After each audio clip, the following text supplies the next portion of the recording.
Hello hello students, मैं Sonbir Singh the class group of EAD पे आप सभी का वेलकम करता हूं बच्चे। ठीक है, तो बच्चे हमारा जो ईएडी का ग्रुप है उसी का एक चैनल है द क्लास, और जो आपके नॉन टेक के एग्जाम को कवर करता है सारा।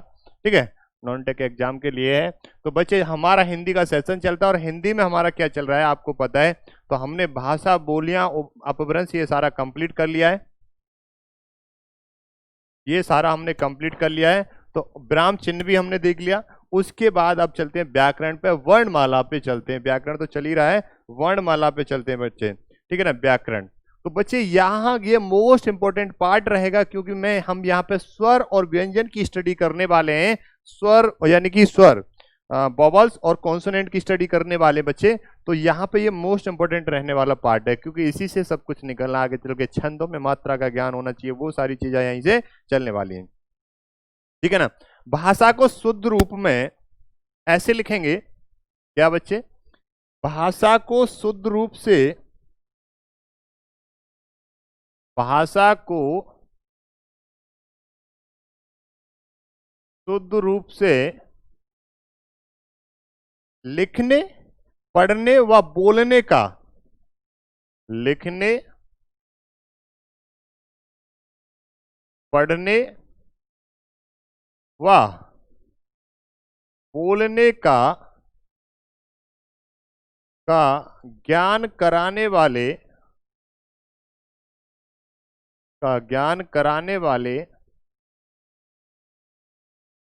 शास्त्र, शास्त्र या बेटा साधन को, ठीक है ना, भाषा को शुद्ध रूप से पढ़ने या बोलने का ज्ञान, ये नीचे को आ गया क्या, का ज्ञान, का ज्ञान कराने वाले शास्त्र या साधन को, ठीक है, को को व्याकरण कहते हैं। व्याकरण कहते हैं। क्लियर है बेटा? इतना क्लियर है? ठीक है ना। व्याकरण के मुख्य 3 अंग होते हैं, ध्यान रखेंगे। व्याकरण के मुख्यतः 3 अंग होते हैं। कौन कौन से?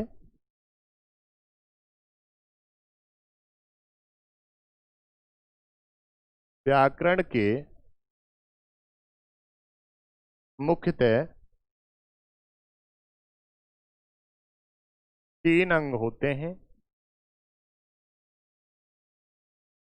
ठीक है ना। व्याकरण के मुख्यतः बेटा 3 अंग होते हैं। कौन सा? वर्ण विचार पहला होता है बेटा, वर्ण विचार। वर्ण विचार होता है। ठीक है ना। ध्वनि या वर्णों की शुद्धता पर विचार करना, ध्वनि या वर्णों की शुद्धता पर, ध्वनि या वर्णों की शुद्धता पर विचार करना। ठीक है बेटा, ये वर्णमाला में करा जा सकता है। वर्णमाला में आपको अक्षर का ज्ञान होगा, मात्रा का ज्ञान होगा, तभी तो आप ठीक से उसे कर पाओगे। तो वर्ण विचार करना यानी कि ध्वनि और वर्णों पर काम करना, वर्ण विचार हो गया। दूसरा पॉइंट जो है शब्द विचार। ठीक है बेटा, वर्णों को मिला के क्या बनता है बेटा? शब्द विचार बनता है। क्या? शब्द विचार। ठीक है। दूसरा क्या होगा बेटा? शब्द विचार, सार्थक शब्द, नए शब्द और शब्दावली। ठीक है ना। कैसे होने चाहिए? सार्थक शब्द। सार्थक शब्द का मतलब जिसका कुछ अर्थ हो बेटा। कुछ नए शब्द भी बनते हैं, नए शब्द भी बनते हैं बेटा, और शब्दावली भी बोल सकते हो आप, शब्दावली। ठीक है बेटा, शब्दावली बोल सकते हो। जैसे माय डियर स्टूडेंट्स, शब्दावली कैसे माय डियर? जैसे तत्सम, तद्भव, तद्भव, देसी, विदेशी, ठीक है, आदि। ये सारे शब्द किस में आएंगे? इसी शब्दावली में आएंगे आपके।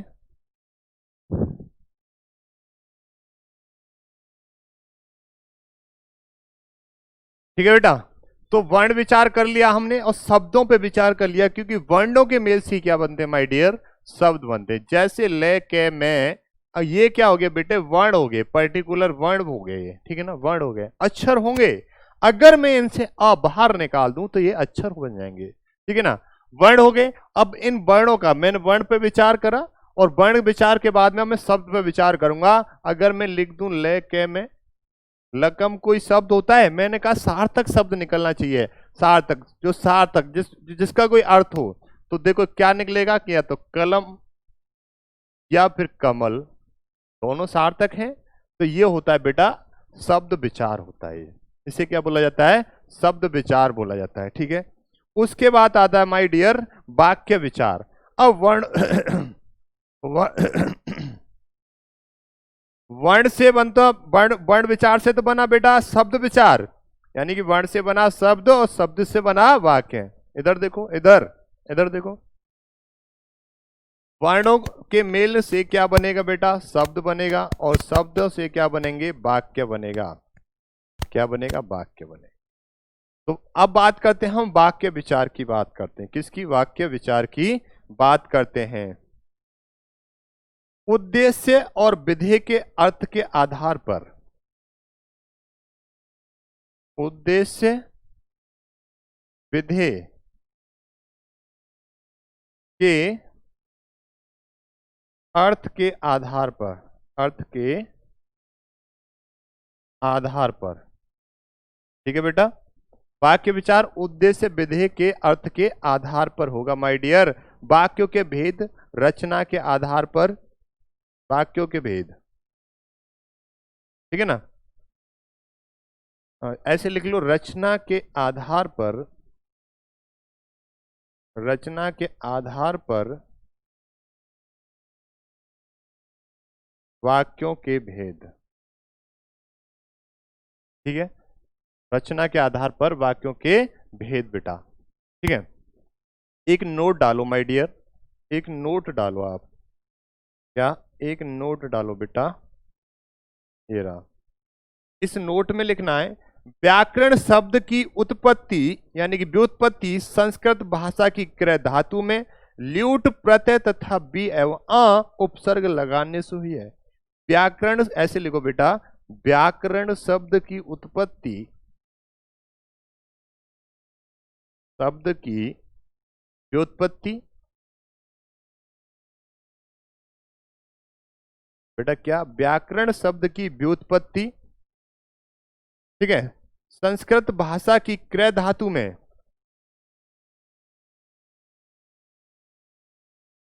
संस्कृत भाषा की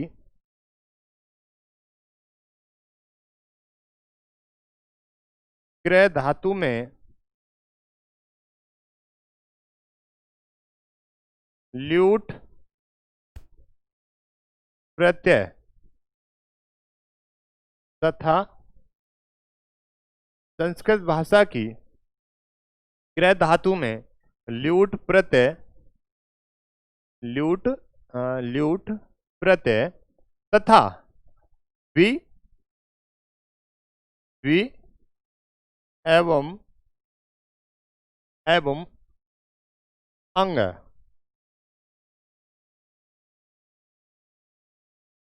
उपसर्ग लगाने से हुई है। उपसर्ग लगाने से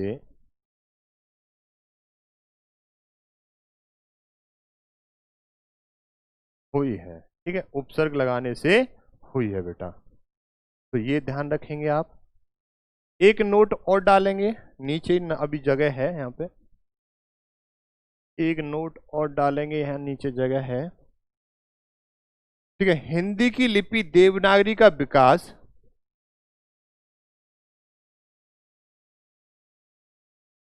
हिंदी की लिपि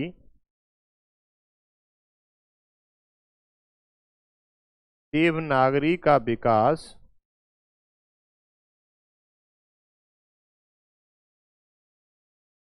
हिंदी की लिपि बेटा देवनागरी का विकास ब्राह्मी लिपि से हुआ है।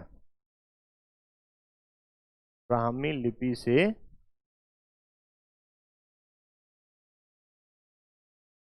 हुआ है। ठीक है, ब्राह्मी लिपि से हुआ है। क्लियर है? तो हिंदी की लिपि देवनागरी का विकास ब्राह्मी लिपि से हुआ है। ठीक है बेटा, बहुत बढ़िया। संसार की कई भाषाएं देवनागरी में लिखी जाती हैं, ध्यान रखेंगे। संसार की संसार की कई भाषाएं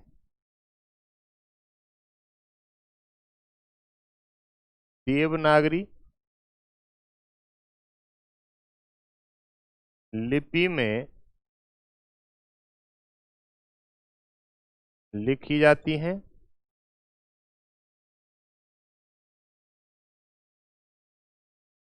ठीक है, संसार की कई भाषाएं देवनागरी लिपि में लिखी जाती हैं। बेटा देवनागरी लिपि से ठीक करना, ऊपर को लिख दूंगा मैं, से देवनागरी लिपि में लिखी जाती हैं। जैसे यहां देखेंगे बेटा, जैसे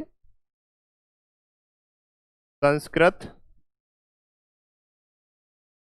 गुजराती, मराठी आदि आदि। ठीक है, तो ये ध्यान रखेंगे, संस्कृत, गुजराती, मराठी, नेपाली आदि। क्लियर है बेटा? अब देखते हैं और यहां देखेंगे,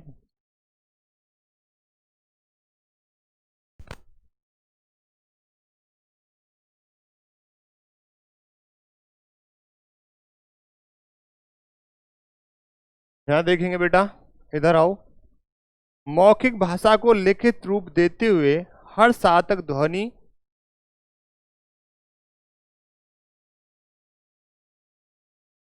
बेटा एक स्टार डालेंगे, वो स्टार। मौखिक भाषा को ऐसे लिखेंगे,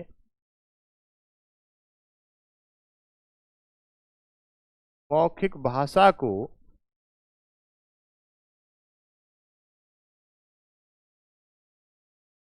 लिखित रूप देते हुए, ध्यान देंगे बेटा, जो मौखिक भाषा होती है अगर उसे लिखना है, ठीक है ना, लिखित रूप देते हुए हर सार्थक ध्वनि हेतु, हर सार्थक ध्वनि हेतु। ठीक है बेटा, नोट्स बनाएंगे प्रॉपर, कहीं नहीं मिलेंगे। ठीक है ना? हर सार्थक ध्वनि हेतु चिन्हों की व्यवस्था को लिपि कहते हैं। चिन्हों की व्यवस्था को लिपि कहते हैं। ठीक है बेटा, मौखिक भाषा को लिखित रूप देने के लिए, जो हम बोलते हैं उसे लिखित रूप देने के लिए कुछ चिन्हों की जरूरत पड़ेगी, और जो चिन्ह होंगे उन चिन्हों की जो व्यवस्थित क्रम में लिखा जाएगा उसी को बेटा लिपि बोला जाता है। उसी को माय डियर लिपि बोला जाता है। क्लियर है? तो देखेंगे। ठीक है, अब देखेंगे आगे कौन, जैसे बेटा देवनागरी लिपि। कौन सी? देवनागरी लिपि। ठीक है, देवनागरी लिपि। तो बेटा देवनागरी लिपि जैसे मैं बात करूं, आ आ ई ओ। ठीक है, इसमें अगर मैं बात करूं बेटा, और रोमन लिपि, फिर आती है एक रोमन लिपि। क्या बेटा? रोमन लिपि आती है। अब रोमन लिपि में आप जानते ही हो क्या होता है। ठीक है ना?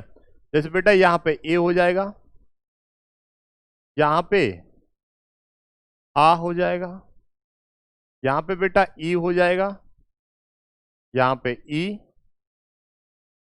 यहां पे ऊ, यहां पे बेटा ऊ। ये हो गया रोमन लिपि।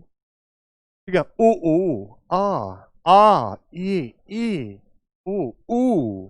ठीक है, ये हो गया। ठीक है, एक होती है बेटा ब्राह्मी लिपि, को भी देखेंगे, थोड़ा पहचानेंगे, इसे भी समझेंगे ब्राह्मी लिपि को। ब्राह्मी लिपि को भी समझेंगे बेटा। ब्राह्मी लिपि में थोड़ा चक्कर अलग पड़ता है बेटा, ठीक है ना। ए इसमें कैसे बनता है, ऐसे करके, यूं करके, ए ऐसे बनता है, ठीक है ना। ये कैसे बनता है बेटा, बड़ा, सॉरी, ऐसे करके बनता है, ये ऐसे करके बनता है ये। तो इसमें क्या था, ब्राह्मी लिपि में थोड़ा कॉम्प्लिकेटेड हो रहा था लिखना, ठीक है ना। अब भाई चिन्ह बोल तो दिया, बट इन्हें लिखना थोड़ा कॉम्प्लिकेटेड हो रहा था। जैसे रोमन लिपि आसान पड़ रही है, इससे बढ़िया तो रोमन लिपि में आसान पड़ रहा है, ठीक है भाई। आ को ए लिखेंगे, बड़े आ को डबल ए लिखेंगे, ऐसे करके चल रहा है। बट देवनागरी लिपि और ये ब्राह्मी लिपि से निकली है देवनागरी लिपि, बट ये ब्राह्मी लिपि से बहुत सारी लिपियां निकली हैं, ठीक है। वो ये जैसे तत्सम से तद्भव आया, क्योंकि शब्दों को मॉडिफाई कर लिया गया इंसान के बोलने के अनुसार, जिससे बोलने में आसानी होती है उसे उसी वे में उसी तरीके से ढाल लिया गया। ऐसे ही ब्राह्मी लिपि को भी उसी तरीके से ढाल लिया गया।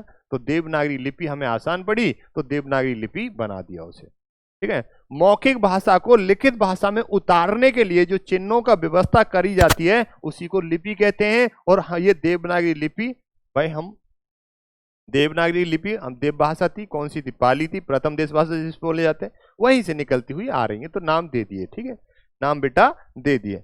अब मैं बात करता हूं थोड़ा सा वर्ण विचार पे। क्या बात करूंगा, वर्ण विचार पे करूंगा। और माय फ्रेंड्स, आप सभी वीडियो को ज्यादा से ज्यादा शेयर करेंगे। अगर आप ऐसे ही चाहते हो कि फुल कंटेंट मिल जाए आपको, एक बार तैयारी पेपर अनेक रहेंगे बेटा, ठीक है ना। एक बार तैयारी करोगे तो जॉब भी अनेक रहेंगे आपके पास में। अगर आप चाहते हैं ऐसी शानदार सेशन आपको मिलते रहें तो वीडियो को ज़्यादा से ज़्यादा शेयर और अपने ऑफलाइन क्लास में कमेंट करके भी बताया करो, ठीक है। चलो अब आते हैं आगे को, थोड़ा सा यहाँ देखते हैं बेटा।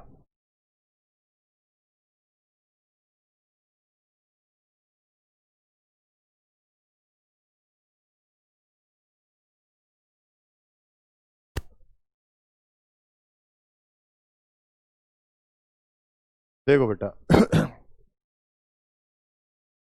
मैं बात करता हूँ वर्ण विचार की। किसकी, वर्ण विचार की,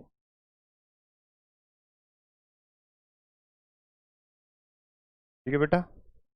मौखिक ध्वनि की सबसे छोटी इकाई जिसके और टुकड़े ना हो सके को लिखित रूप में जिन चिन्हों द्वारा व्यक्त किया जाता है उन्हें वर्ण कहते हैं बेटा, ठीक है। मौखिक ध्वनि की सबसे छोटी इकाई क्या, मौखिक ध्वनि की सबसे छोटी इकाई,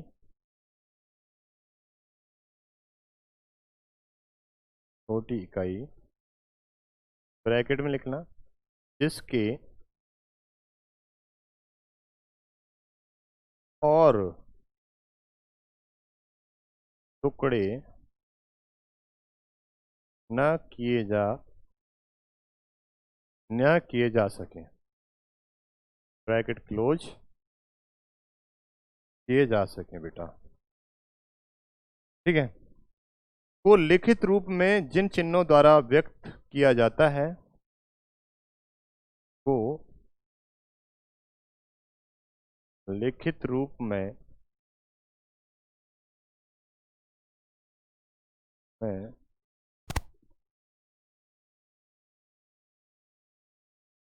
जिन चिन्हों द्वारा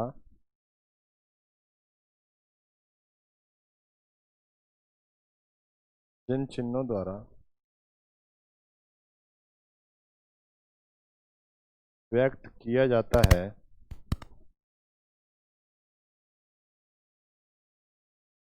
ठीक है बेटा। ध्यान देंगे, मौखिक ध्वनि की सबसे छोटी इकाई जिसके और टुकड़े ना किए जा सकें को लिखित रूप में जिन चिन्हों द्वारा व्यक्त किया जाता है उन्हें बेटा वर्ण बोलते हैं। उन्हें क्या बोलते हैं, वर्ण बोलते हैं। वर्ण क्या होती है, सबसे छोटी इकाई होती है, ठीक है ना। उन्हें वर्ण बोलते हैं।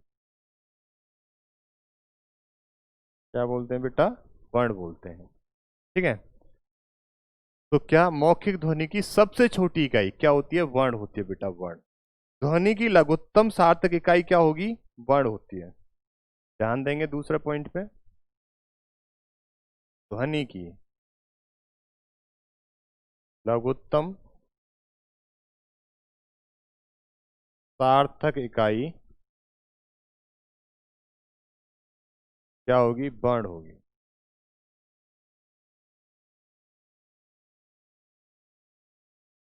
ध्वनि की लघुत्तम सार्थक इकाई बेटा क्या होगी?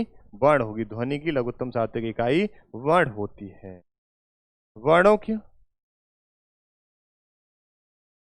वर्णों के ध्यान देंगे बेटा इधर, वर्णों के क्वेश्चन पूछे जाते हैं यहां से, मैं ऐसे नहीं लिखा रहा इसे।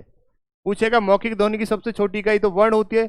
किसके टुकड़े और नहीं किए जा सकते? शब्द के टुकड़े तो करे जा सकते हैं, वाक्य के टुकड़े हो सकते हैं, पैराग्राफ के टुकड़े हो सकते हैं, बट वर्ण के टुकड़े और नहीं हो सकते बेटा। वर्ण के टुकड़े और नहीं हो सकते। जैसे यहां देखो, अगर ये कमल है, इसे देखो, क में से मैंने आ बाहर निकाल दिया, मैं में से मैंने आ बाहर निकाल दिया, और ले में से मैंने आ बाहर निकाल दिया बेटा। अब इनके टुकड़े होंगे भैया, वर्ण हो गए, वर्ण और अक्षर। ठीक है ना, ये वर्ण हो गए और ये बेटा अक्षर हो गए। ठीक है, और टुकड़े नहीं हो सकते। दूसरा पॉइंट क्या बोला? ध्वनि की लघुत्तम सार्थक इकाई वर्ण होती है। क्वेश्चन एग्जाम में पूछा जाता है, इसलिए लिखाया। वर्णों के क्या बेटा? वर्णों के उच्चारण के आधार पर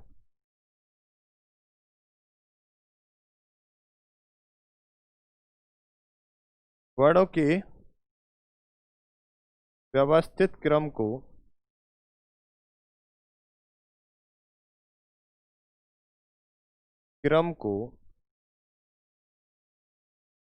वर्णमाला कहते हैं। वर्णमाला कहते हैं बेटा। अब वर्णों की माला होगी ना, अब इन्हें व्यवस्थित तरीके से लगा दो। जैसे आप माला लेके आते हो भैया मोती वोती की बनाने के लिए, तब जब उन्हें व्यवस्थित तरीके से लगाते, एक सीक्वेंस में लगाते हो, तब भी तो वो वर्णमाला बनती है। ऐसे ही यहाँ पे वर्णों को व्यवस्थित क्रम में रखेंगे, उस वर्णों के व्यवस्थित क्रम को ही क्या बोला जाता है? वर्णमाला। क्वेश्चन ऐसे पूछा गया आपके एग्जाम में, वर्णमाला किसे कहते हैं? तो वर्णमाला बच्चा वर्णों के व्यवस्थित क्रमों को व्यवस्थित क्रम को वर्णमाला बोला जाता है। ऐसे क्वेश्चन आया हुआ है आपका। ठीक है, ऐसे क्वेश्चन बेटा आया हुआ है। ठीक है, और देखेंगे आगे। अब और आगे देखेंगे बेटा, यहां देखो। ठीक है,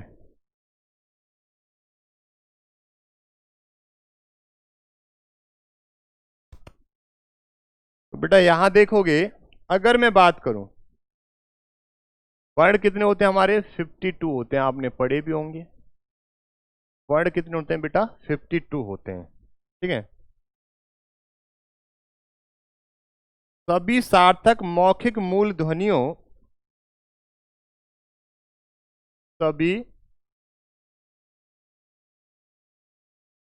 बेटा क्या? सभी सार्थक मौखिक मूल ध्वनियों को,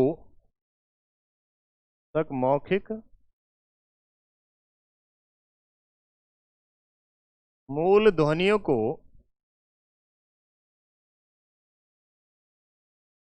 मूल ध्वनियों को इन 52 वर्णों में, क्या बेटा? इन 52 वर्णों में प्रकट किया जा सकता है।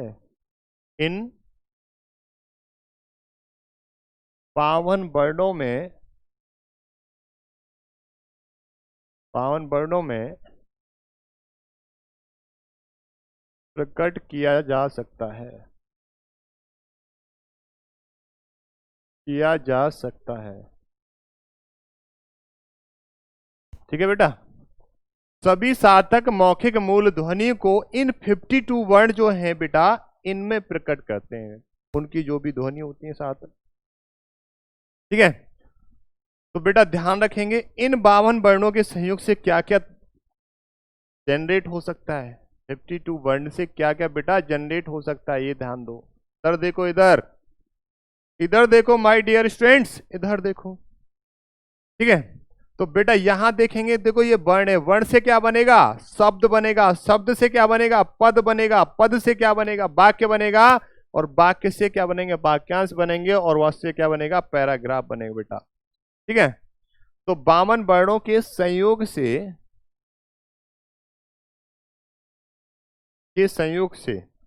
क्या बेटा? शब्द, वाक्य,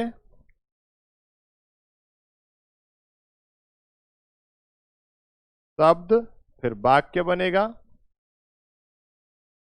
फिर विचारों का आदान प्रदान।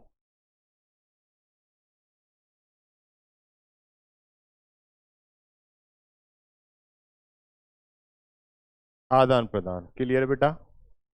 विचारों का आदान प्रदान होगा। ठीक है, विचारों का आदान प्रदान होगा। तो यहां देखेंगे आगे थोड़ा।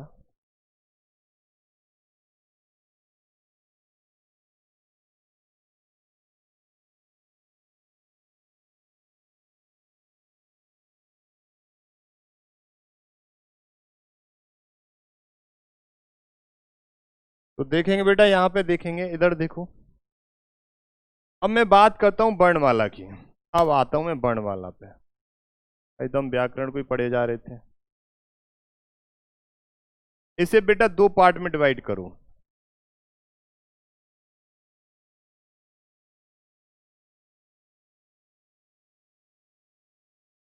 दो पार्ट में डिवाइड करो, एक स्वर में, एक बेटा व्यंजन में।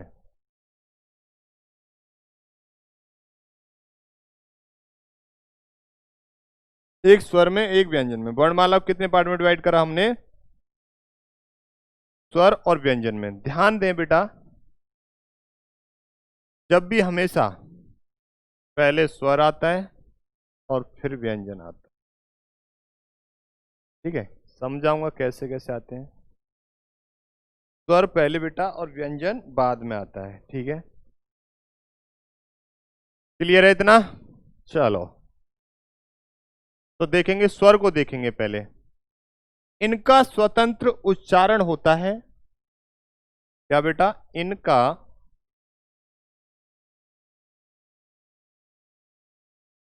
स्वतंत्र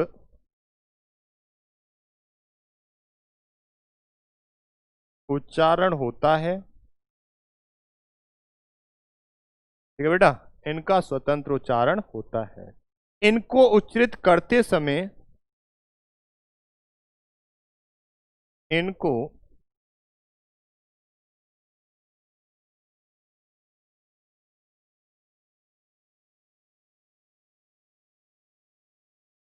इनको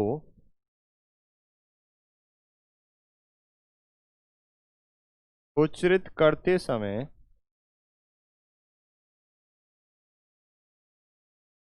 किसी अन्य स्वर या व्यंजन की आवश्यकता नहीं होती। नहीं होती है। ठीक है बेटा, और व्यंजन की बात करें, इनका उच्चारण करते समय स्वरों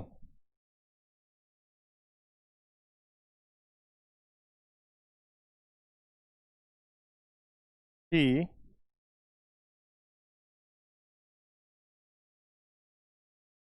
आवश्यकता होती है। ठीक है बेटा, स्वरों का उच्चारण करते समय ना तो किसी स्वर की ना किसी व्यंजन की आवश्यकता उन्हें नहीं पड़ती है। व्यंजनों का उच्चारण करते समय उन्हें स्वर की आवश्यकता होती है। उन्हें किसकी बेटा? स्वर की आवश्यकता होती है माय डियर। किसकी? स्वर की आवश्यकता होती है बेटा। ठीक है, ठीक है। इनमें दो अयोगवाह भी होते हैं। नोट करते रहना भी। तो अयोगभा, अयोगभा स्वर, अयोगभा कितने, एक तो ये है और एक ये होता है बेटा। ये ना तो स्वर है, ये ना तो स्वर है और ना ही व्यंजन है, और ना ही व्यंजन। ये ना तो स्वर है माय डियर और ना ही ये व्यंजन है। तो अयोग भाव भी होते, पूछा जाता है क्वेश्चन कि अयोग भाग कितने हैं, अयोग भाग 2 हैं और कौन कौन से हैं। तो पहचान भी होनी चाहिए आपको, क्या पहचान भी होनी चाहिए। देख रहे हो, पहचान, पहचान होनी चाहिए माय डियर, ठीक है।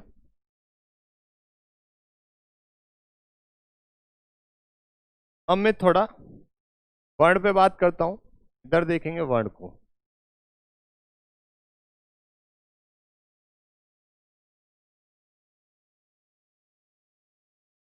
वर्ण को देखेंगे बेटा यहां,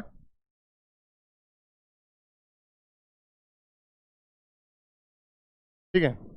सार्थक मौखिक ध्वनि की लघुत्तम इकाई,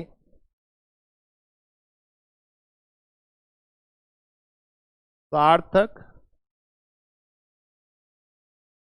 मौखिक ध्वनि की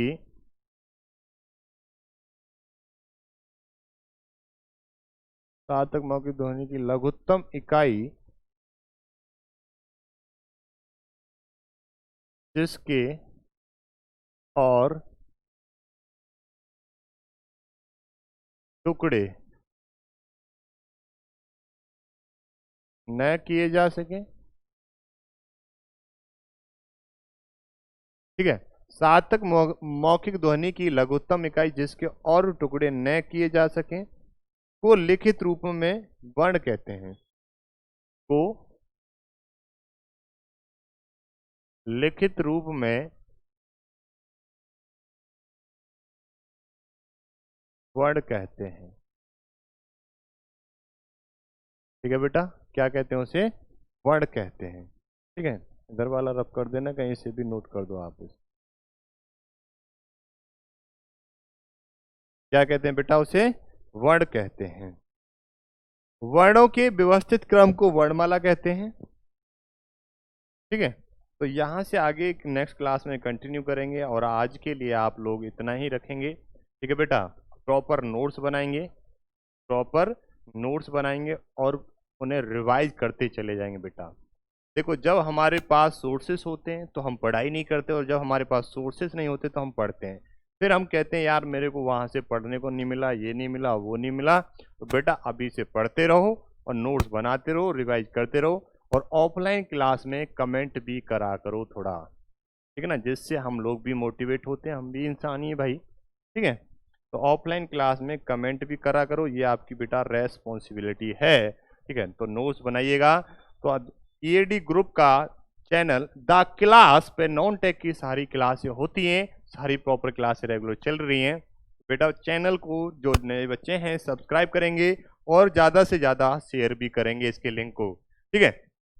और अपने दोस्तों के साथ भी इसे शेयर करेंगे इसके लिंक को, किसको, द क्लास वाले, ठीक है। ईएडी ग्रुप का एक टेक्निकल का चैनल हो गया, ईएडी ऑनलाइन क्लासेस।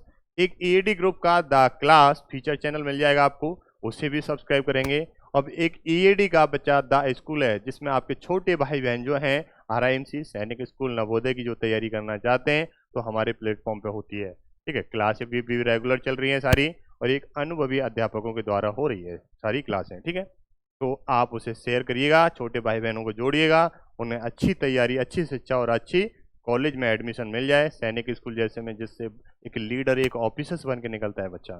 तो हर किसी का सपना होता है, तो आप जुड़िएगा, एक बेहतरीन तैयारी चल रही है आपको, ठीक है। तो थैंक यू सो मच।